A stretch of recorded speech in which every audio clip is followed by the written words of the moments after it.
Hello student, I am Ankita Sahu, your teacher.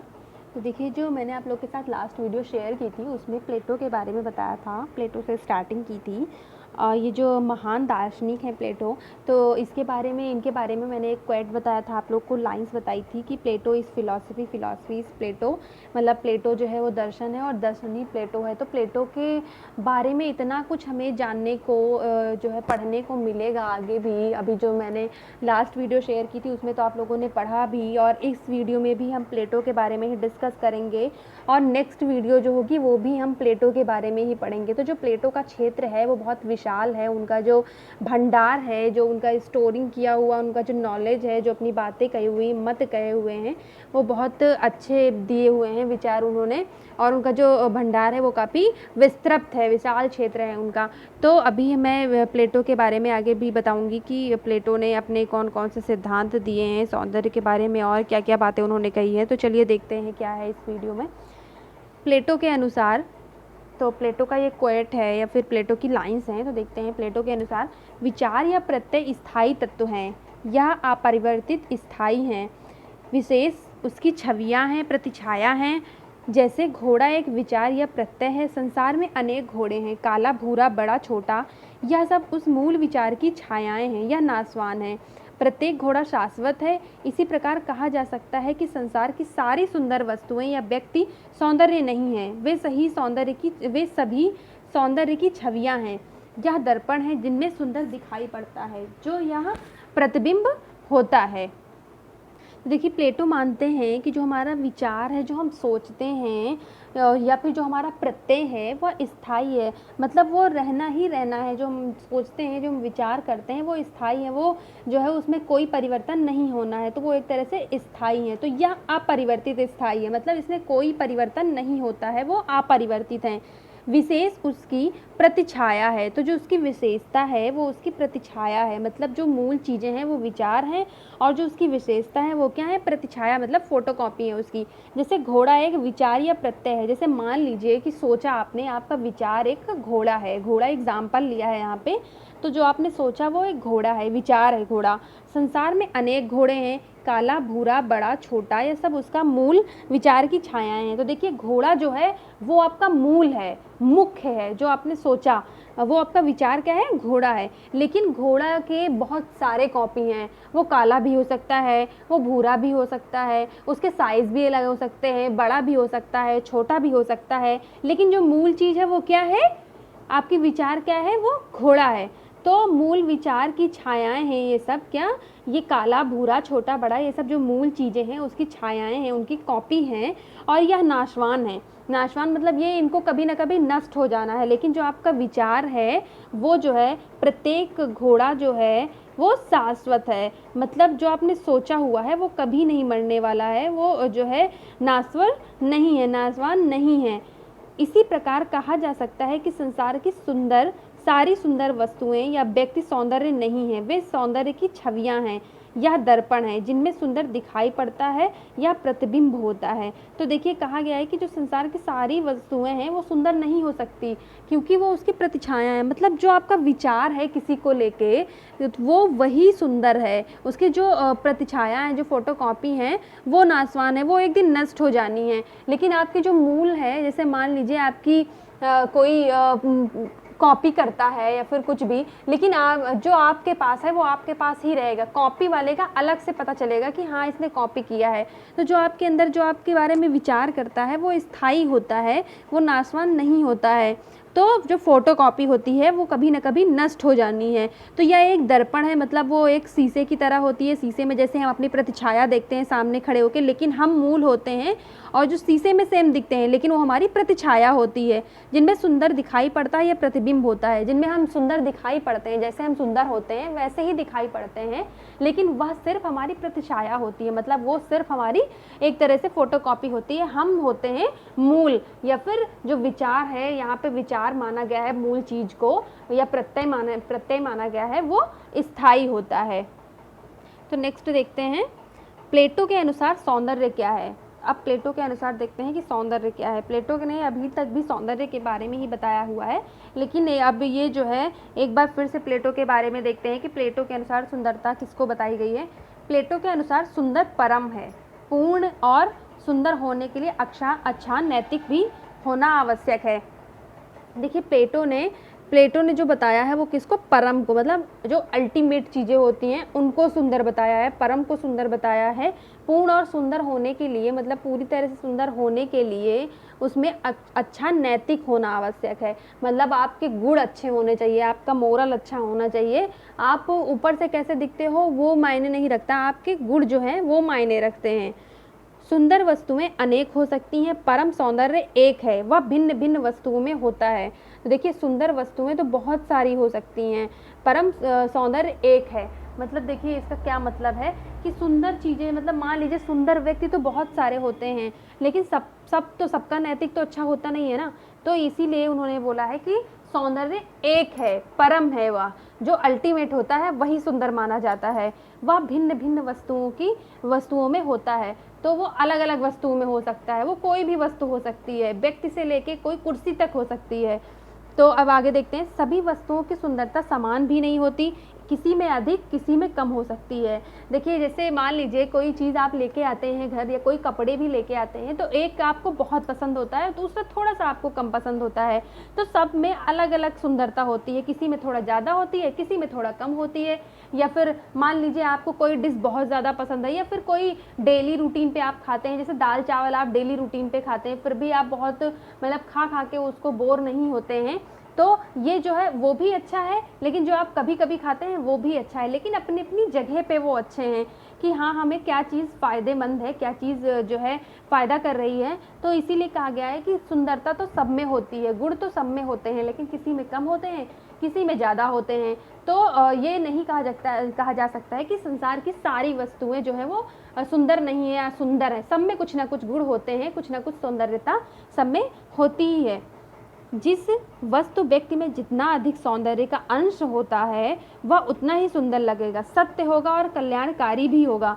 देखिए जिस वस्तु हो या फिर कोई व्यक्ति हो, जितना उसमें सौंदर्य का अंश, मतलब जितना उसमें सौंदर्यता का भाग होगा, जैसे मान लीजिए कोई भगवान की बनाई हुई चीज़ है वो बहुत सुंदर है, और कोई जैसे मान लीजिए कोई दूसरा व्यक्ति है जो है उसमें थोड़ी सी कमी है, तो जिसमें जो ज़्यादा अच्छा होगा, जिसमें ज़्यादा भाग होंगे, सुंदरता के अंश होंगे, वो बहुत सुंदर देखने में लगेगा। लेकिन ये नहीं है कि जो कम सुंदर होगा वो बिल्कुल असुंदर लगेगा देखने में, वो भी सुंदर लगेगा, लेकिन जिसमें ज़्यादा सुंदरता के भाग है वो ज़्यादा सुंदर लगेगा, और वो सत्य है, वो कल्याणकारी भी माना जाएगा। मतलब उसके अंदर अगर गुण अच्छे हुए तो वो सत्य भी होगा और कल्याणकारी भी एक तरह से माना जाएगा। प्लेटो ने अपने संवादों में परम सुंदर की परिभाषा इस प्रकार दी है, एक आत्मिक तत्व जो मन की आनंदमय अवस्था में किया जाए। तो देखिए प्लेटो के अनुसार, जो प्लेटो ने अपने संवाद, जो अपनी बातें बताई हैं, उसमें जो है परम सुंदरता की परिभाषा क्या दी है। तो प्लेटो मानते हैं कि जब हमारा मन बहुत खुश होता है, आनंदमय होता है, जो उसका आत्मिक तत्व होता है वो सुंदर है। मतलब एक आत्मिक तत्व जो मन की आनंदमय अवस्था में किया जाए, मतलब जैसे हम बहुत खुश हैं, हमारा मन बहुत आनंदमय है, जो उस अवस्था में काम किया जाए, ये उसको सुंदर मानते हैं। कौन? प्लेटो उसको परम सुंदर मानते हैं। इस प्रकार प्लेटो के अनुसार सुंदर की व्याख्या में यह विशेषताएं हैं। तो देखिए जो इन्होंने सुंदर की व्याख्या दी हुई है, सौंदर्यता बताया होगी, सौंदर्य क्या है, सुंदर को लेकर जो इन्होंने विचार प्रकट किए हुए हैं, तो ये देखिए उस व्याख्या में क्या विशेषताएं बताते हैं। परम सुंदर ही वस्तुओं की सुंदरता का कारण है। जो चीज़ें अल्टीमेट होती हैं, परम होती हैं, वो जो है वस्तुओं की सुंदरता का कारण होती हैं। मतलब जिसमें ज़्यादा अच्छे गुण होंगे, जो देखने में बहुत सुंदर होगी, वही सुंदरता का कारण भी होगी। समस्त सुंदर वस्तुएं एक प्रत्यय सौंदर्य को अलग अलग ढंग से अलग अलग मात्रा में प्रतिबिंब करती है। जो बहुत सारी सुंदर वस्तुएं होती हैं, एक प्रत्यय सुंदर को अलग अलग ढंग से अलग अलग मात्रा में प्रतिबिंब करती है। देखिए जैसे बहुत सारी सुंदर चीज़ें हैं, समस्त सुंदर वस्तुएं हैं, लेकिन सबके अलग अलग गुण होंगे। जैसे मैंने पीछे बताया कि सबके किसी में कम होता है, किसी में ज़्यादा होता है, तो सब अलग अलग मात्रा में होते हैं, तो वो अलग अलग मात्रा में प्रतिबिंब भी होते हैं। मतलब उनकी जो फोटोकॉपी है, वो जो प्रतिबिंबित होते हैं, जो उनकी प्रतिछाया होती है, तो वो हम उसमें देखते हैं। किसी भी विषय वस्तु में सौंदर्य पूर्ण रूप से व्यक्त नहीं हो पाता है। देखिए जो भी कोई वस्तु है या फिर कोई टॉपिक है, उसमें जो है वो पूरी तरह से सुंदरता नहीं देख पाते हैं। जो उसका पूरा सुंदर गुण होते हैं वो नहीं आ पाते हैं, नहीं देख पाते हैं हम कि वो कितनी ज़्यादा सुंदर है। तो ये प्लेटो ने बताया हुआ है। आगे देखते हैं। प्लेटो के अनुसार सौंदर्य परम है, वह विभिन्न विशेष वस्तुओं के रूप में प्रकट होकर साकार बनता है। अब यहाँ इंद्रियों द्वारा ग्रहण हो जाता है, दृष्टि द्वारा सबसे अधिक, व श्रवण से भी प्रकट हो जाता है। तो देखिए प्लेटो के अनुसार सौंदर्य परम है, ये मैंने लास्ट में भी बताया कि प्लेटो जो है वो अल्टीमेट परम को सुंदरता मानते हैं। वह विभिन्न विशेष वस्तुओं के रूप में प्रकट होकर साकार बनता है, मतलब वो किसी भी चीज़ में हो सकता है, किसी भी विशेष वस्तुओं में भी हो सकता है और किसी भी विशेष मानव में भी हो सकता है, और वो जो है साकार होकर प्रकट होता है, मतलब वो दिखाई पड़ता है हमें। अब यहाँ इंद्रियों द्वारा हम देखिए अपनी इंद्रियों द्वारा उसको क्या करते हैं, ग्रहण करते हैं, देखते हैं, लेते हैं उसको। दृष्टि द्वारा सबसे अधिक, मतलब जब हम देखते हैं तो हमें सबसे ज़्यादा पता चलता है कि हाँ वो चीज़ कितनी सुंदर है। और उसमें श्रवण में भी प्रकट होता है, सुनने में भी प्रकट होता है। वो देखिए जैसे कोई व्यक्ति होता है, वो देखने, जैसे आप देखते हैं तो बोलते हैं वाह ये कितना सुंदर है, लेकिन जैसे आप बात करते हैं उससे तो उससे पता चलता है कि हाँ इसके बातों में वो गुण, वो सुंदरता है या नहीं है। तो यही कह रहा है कि दृष्टि द्वारा हम सबसे ज़्यादा अधिक जो है ग्रहण करते हैं सुंदरता को, लेकिन उसके बाद श्रवण में भी प्रकट हो सकता है, उसकी बातों में भी प्रकट हो सकता है। मान लीजिए कोई व्यक्ति सुंदर, देखने में सुंदर नहीं है, लेकिन उसके बातें आपको बहुत अट्रैक्ट करती हैं, बहुत सुंदर, बहुत व्यवहारिक ढंग का इंसान है, तो वो जो है वो श्रवण में भी प्रकट हो सकता है। सुंदरता जो है उसकी, वो बोलेगा तो जब आप उसको सुनेंगे तो उसमें भी आपको सुंदरता नज़र आएगी। यह अभिव्यक्ति कम या अधिक मात्रा में हो सकती है, मतलब जैसे आप देखते हैं तो ये जो है देखने में और सुनने में ऐसा नहीं है कि बराबर रहेगी, हमेशा कम या अधिक भी हो सकती है। जैसे किसी व्यक्ति को देखकर आप बोलेंगे कि हाँ ये बहुत सुंदर है, या दूसरे को देख के बोलेंगे ये थोड़ा उससे कम अच्छा है। तो ये सब में अलग अलग, मतलब कम या ज़्यादा भी हो सकती है। एक ही वस्तु में अलग अलग हो सकती है, जैसे अधिखिली कली और खिला हुआ फूल सुंदर लगता है, मुरझा जाने पर वही सुंदर नहीं लगता है। ये यहाँ पे थोड़ा गलत लिखा है, यहाँ पे होना चाहिए मुरझा जाने पर वही सुंदर नहीं लगता है। तो देखिए जैसे यहाँ पे कहा गया है कि सबको अलग अलग चीज़ें, अलग अलग गुण जो है वो सुंदर लगते हैं। तो अधिखिली कली और पूरा खिला हुआ जो फूल है, जैसे किसी किसी को अधिखिली कली पसंद होती है, किसी किसी को पूरा खिला हुआ पुष्प पसंद होता है, लेकिन वही मुरझा जाने पर सुंदर नहीं लगता है। तो ये जो है यहाँ पे गुण बताए गए हैं कि क्या क्या चीज़ें हमें सुंदर लगती हैं, उसमें क्या क्या गुण होते हैं। तो मतलब देखने का आपका अलग अलग नज़रिया होता है। सौंदर्य जीवन को सुंदर बनाता है, सुंदर आकृतियों से सुंदर जीवन, सुंदर विचार, सुंदर कृति आदि ऊंचे सोपान चढ़ता जाता है। देखिए अगर आप जीवन में किसी चीज़ को सुंदरता मानते हैं, देखिए जो हमें आनंद प्रदान करती हैं, जो हमारी इंद्रियों को संतोष करती हैं, वो चीज़ें सुंदर होती हैं। सुंदर का ये मतलब नहीं है कि कोई चीज़ आपको देखने में बहुत अच्छी लग गई तो वो सुंदर है। जो आपके इंद्रियों को संतोष प्रदान करे, आपके मन को शांत करे, आपको आनंद प्रदान करे, आप उसको देख के बिल्कुल खुश हो जाओ, वो चीज़ें सुंदर होती हैं। ज़रूरी नहीं कि बस देखा और वो सुंदर लग गया, ऐसा नहीं है। वो किसी व्यक्ति के गुण भी हो सकते हैं। तो ये जो सुंदर चीज़ें हैं वो आपके जीवन को भी सुंदर बनाते हैं। जैसे आप किसी चीज़ से बहुत खुश रहेंगे तो वो आपके जीवन को सुंदर बनाएगा। तो उसके बाद सुंदर विचार, सुंदर कृति आदि ऊंचे सोपान पर चढ़ता जाता है। उससे आपको सुंदर विचार भी आएंगे और सुंदर कृति, जो आप, या फिर कोई पिक्चर भी हो सकता है, तो उसको देख के भी आप सौंदर्यता महसूस कर सकते हैं। तो ये जो है ऊंचे सोपान पर चढ़ता जाता है। ऊंचे सोपान का मतलब है कि बहुत ऊंचे सीढ़ियों तक चढ़ता जाता है, जिससे आपको आनंद प्रदान होता है। जैसे आप उससे कुछ ग्रहण करते हैं, बहुत आपको कोई चीज़ सुंदर लगती है, तो ये आपको आगे की तरफ अग्रसर करता है। If a man has eyes to see beauty, he becomes a friend of God immortal। तो देखिए यदि किसी के पास देखने के लिए, सुंदरता देखने के लिए आँखें होती हैं, तो वह जो आदमी होता है वह फ्रेंड ऑफ गॉड इमोर्टल, वह जो है भगवान का, ये जो अमर तत्व है उसका जो है वो दोस्त होता है। तो जिसके पास सुंदरता देखने के लिए आंखें होती है, जैसे किसी को कोई चीज़ सुंदर लगती ही नहीं, वो हर चीज़ में कमियां ही ढूंढते रहते हैं। तो जो जिनकी आँखों से सुंदरता दिखती है, जो सुंदरता देखने के काबिल होते हैं, वो जो है भगवान के जो अमर तत्व हैं उसके दोस्त होते हैं। ये प्लेटो ने कहा हुआ है।